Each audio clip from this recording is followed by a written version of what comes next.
जुहार सकालू सकालू मुई उठिक बाहरी पूरा ड्रेसिंग पेंटिंग होकर हेयर वाश करी ड्यूटी बाहरी पड़ी आसला बेले मोर हालत किसी एंता थिला देखी पारुथ वाओ।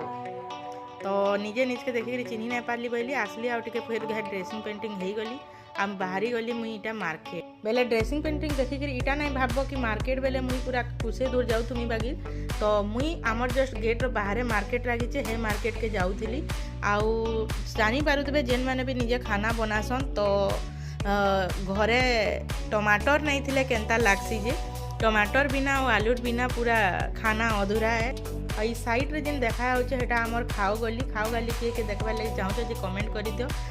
आसिक मोर हालत एतकी नहीं थी मुझे खाना बनई खाएमी तो मुझे जल्दी जल्दी भूख लगुला बहुत जोर तो मुझे चिप्स खाईदेली आपर पानी पीदेली। आज वीडियोटा एटकी थिला और जेन मैंने भी चाहून कि खाओ गली वीडियो नेक्स्ट ब्लॉग रे आने बोली कमेंट कर दो। Thank you.